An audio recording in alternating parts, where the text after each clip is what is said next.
తెనాలికి చెందిన ఆయేషా మీరా హత్య కేసును మూసివేసిన సిబిఐ కోర్టు దర్యాప్తు కోసం తన దగ్గర ఉన్న ఆమె అవశేషాలను శుక్రవారం విజయవాడలో తల్లిదండ్రులకు అందజేశారు. అనంతరం ఆయా అవశేషాలను తెనాలిలోని ఈద్గాలో గల ఆయేషా మీరా సమాధిలో అంత్యక్రియలు చేశారు. ఈ కార్యక్రమంలో వందలాదిగా ప్రజలు పాల్గొన్నారు.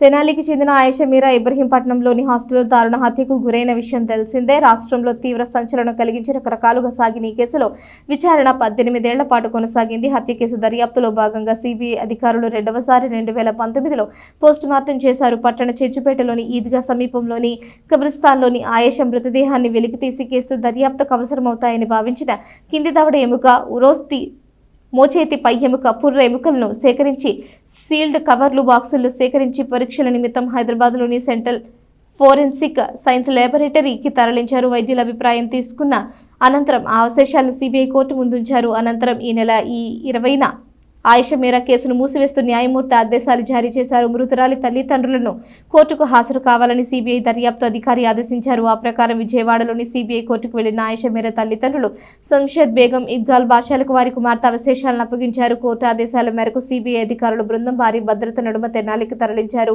విఎస్ఆర్ కాలేజ్ దగ్గర నుంచి ప్రజలు, ఆయేషా బంధువులు, ముస్లింలు ర్యాలీగా అవశేషాలను చెంచుపేటలోని ఈద్గా మైదానానికి తీసుకువచ్చారు. ముస్లింల ఆచారం ప్రకారం మత పెద్దలు దువా నిర్వహించిన అనంతరం కబ్రిస్తాన్లోని ఆయేషా సమాధిని తవ్వించి అవశేషాలను ఖననం చేశారు. దారి పొడవునా పోలీసులు భారీ భద్రతను ఏర్పాటు చేశారు. DSP B Janardhan Rao, 3 town CI S Sambasivarao, 1 town CI V Mallikarjunarao బందోబస్తును పర్యవేక్షించారు. తహసీల్దార్ కెవి గోపాలకృష్ణ పంచనామా నిర్వహించారు.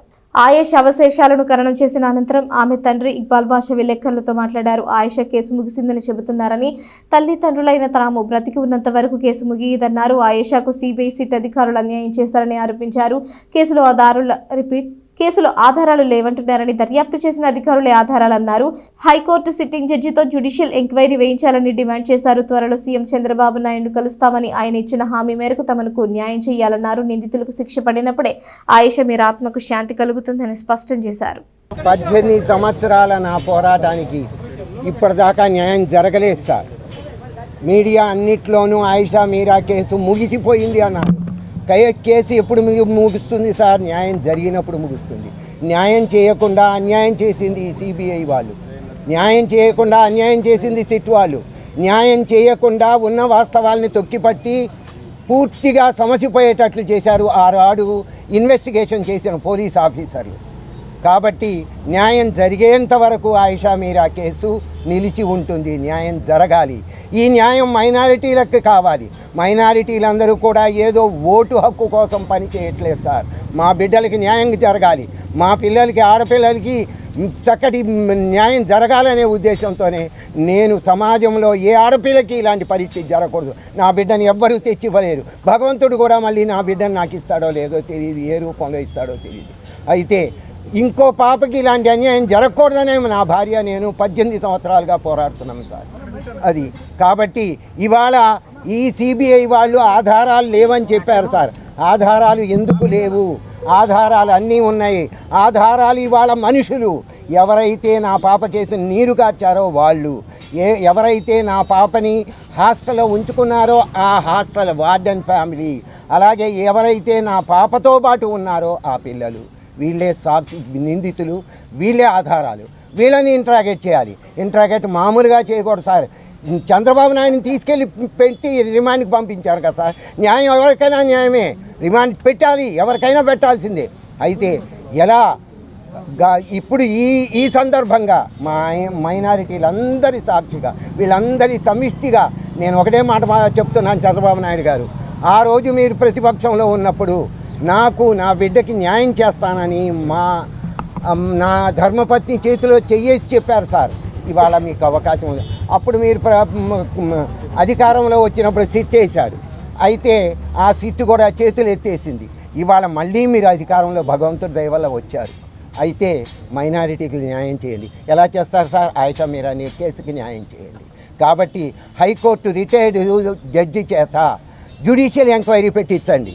జ్యుడిషియల్ ఎంక్వైరీ అప్పటి ఇన్వెస్టిగేషన్ చేసిన పోలీస్ ఆఫీసర్లు ఎవరైతే నీరుగార్చారో, ఎవరైతే నాగార్జున రెడ్డి గారు సత్యంబాబుని విడుదల చేస్తూ ఎవరిని ఉటంకించారో వాళ్ళందరి మీద ఛార్జీ షీటు ఫైల్ చేసి రిమాండ్కి పంపించి ఇంట్రాగేట్ చేయండి. అలాగే హాస్టల్ వార్డెన్ ఫ్యామిలీని అలాగే అక్కడ ఉన్న పిల్లలందరినీ వాళ్ళని ఇంట్రాగేట్ చేస్తే రాత్రి 11 తర్వాత 4 వరకు, ప్రపంచానికి ఇప్పటిదాకా తెలియదు 11 దగ్గర నుంచి 4 వరకు పద్మా లేడీస్ హాస్టల్లో ఇబ్రాహీంపట్నంలో ఏం జరిగిందో అవి బయటికి రావాలి. అవి ఎవరు చెప్పగలరు? అక్కడ ఉన్నవాళ్ళు, ఆ ఇంట్లో ఉన్నవాళ్ళు చెప్పాలి. వాళ్ళే నిందితులు. దానికోసం ఆ చంద్రబాబు నాయుడు గారిని నేను అడుగుతున్నా, ప్రతి డిసెంబర్ 27న నా పాప పోయిన రోజు ఆయిషా మీరా సంస్మరణ దినంగా ప్రకటించాలి గవర్నమెంట్. అలాగే నా పాప పేరుతో ఆయిషా మీరా ట్రస్ట్ను ఓపెన్ చేసి పేద పిల్లలకి, చదువుకునే ఆడపిల్లలకి, ఇలా బలైపోయిన ఆడపిల్లలందరికీ కూడా ఆర్థికమైన సపోర్ట్ ఇవ్వాలి. ఇది చంద్రబాబు నాయుడు గారు చెయ్యాలి. అలాగే నేను ఇప్పుడు మళ్ళీ మాట్లాడుతుంది ఏంటంటే, మీకు నేను చేతులెత్తి మొక్కుతూ విజ్ఞప్తి చేస్తున్నాను సార్. ఇవాళ you are the CM of this state. అందువల్ల నేనేం అడుగుతున్నాను, సిట్టింగ్ జడ్జి వేయండి. సిట్టింగ్ జడ్జి వేసి ఇవాళ రాజకీయాలతో కాదు, ఇవాళ మానవత్వంగా ప్రతి ఒక్కరు కూడా, ఇవాళ ఆయిషా మీరా కావచ్చు, రేపు ఇంకోటి కావచ్చు, ఇవాళ జరిగినటువంటి అన్యాయాన్ని భవిష్యత్తులో జరగకుండా ఇవాళ చాలా చూస్తున్నాం. పోలీస్ యంత్రాంగం నిజంగా చేయాలనుకుంటే ఇందాక చెప్పినట్టు కేవలం 2 హోంగార్డు కానిస్టేబుల్స్ ఛేదించగలన్నారు, సత్తగలనటువంటి పోలీస్ యంత్రాంగం ఉంటే ఎందుకు కళ్ళు మూసుకొని చట్టానికి కళ్ళు లేవు అని చెప్పేసి నిరూపించారు ఈరోజు. అందుకనే మేము తల్లిదండ్రులు ఏదైతే కోరుతున్నారో యావత్తు ఈ సమాజంలో ఉన్న మైనార్టీ వర్గాలందరం కూడా రాజకీయాలకి, కులాలకి, మతాలకు అతీతంగా ఈ ఆడబిడ్డకి న్యాయం చేయండి.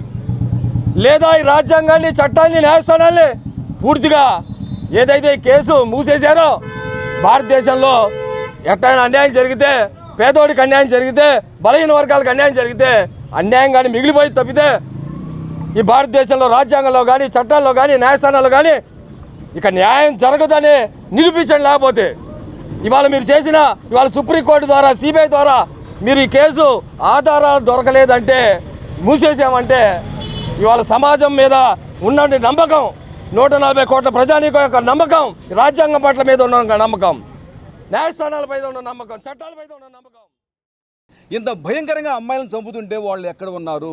ఆ సాక్ష్యాధారాలు మొత్తం చెరిపేస్తుంటే ఎందుకు మీరు చెరిపేశారని చెప్పేసి మరి వాళ్ళ మీద ఎందుకు చర్యలు తీసుకోవడం లేదు అంటే, ఉన్నవాడికి ఒక న్యాయం, లేనివాడికి ఒక న్యాయం. ఇదే కనుక అంటే ఉన్నవాడే దీన్ని చేశారని చెప్పేసి అందరికీ తెలుసు, ఆ పేరు కూడా అందరికీ తెలుసు. వాళ్ళని సేవ్ చేయడం కోసం వ్యవస్థ మొత్తాన్ని భ్రష్టు పట్టించారు. Is it correct? ప్రపంచం మరి మనల్ని చూసి నవ్వుతుంది.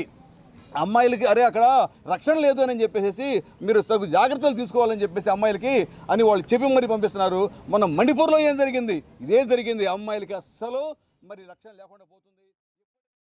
ఒక హాస్టల్లో ఉన్నటువంటి ఆయేషా మీరా హత్య కేసులో మీరు ఎటువంటి పురోగతి సాధించలేదంటే మీ చేతగాంతనానికి ఇది నిదర్శనం అని నేను తెలియజేస్తా ఉన్నా. మా ఇంటి బిడ్డగా నేను తెలియజేస్తా ఉన్నా, ఇలాంటి వ్యతిరేకమైన చర్యలు చేసినటువంటి కేంద్ర రాష్ట్ర ప్రభుత్వాలకి సిగ్గు చేయటాన్ని తెలియజేస్తా ఉన్నా. రాబోయే రోజుల్లో బుద్ధి చెప్తే మైనార్టీలు తప్పకుండా మీ అహంకారానికి. ఆడపిల్ల అంటే అసలు రక్షణ పరిస్థితుంది. అంటే ఆయేషా మీరా హాస్టల్కి చదువుకున్నానికి వెళ్తే అమ్మాయి న్యాయం జరిగితే ఇంకా ఆడపిల్ల బయటకు వచ్చిద్దా? ఏ ఆడపిల్ల చదువుకుంటుందా? మళ్ళీ మన ఇంట్లో బంధిస్తానుక? ఒక పక్క సమాజం ముందుకెళ్తుంటే మీరు ఇట్లా చేస్తే మాకు న్యాయం ఉందండి. కాబట్టి తల్లి ఇక్కడున్న అందరూ కూడా ధైర్యంగా ఉండాలి. మనం అన్యాయాలు జరిగినప్పుడు ప్రశ్నించాలి. మొన్న మేము ఉమెన్ కమిషనర్ శైలజ దగ్గరికి, రాయపాటి శైలజ దగ్గరికి వెళ్ళి అడిగాం. వాళ్ళ అమ్మ కూడా వచ్చింది. ఆయేషా మీరా పేరుతో ఒక కమిటీ ఏర్పాటు చేయండి, ఒక నిధి ఏర్పాటు చేయండి. నిధి ఏర్పాటు చేస్తే ఎవరైతే బాధితులు ఉన్నారో, ఎవరైతే అన్యాయకులు అమ్మాయిలు ఉన్నారో వాళ్ళకి ఆ నిధి ఫండ్ ఇచ్చి కేసులు చేసుకుంటానికి రక్షణగా ఇవ్వాలి. ఆయేషా మీరా కేసులు అందరూ ఫ్రీగానే చేశారు. 18 ఏళ్ల పాటు లాయర్లు వాళ్ళ అమ్మకి రక్షణగా ఉన్నారు.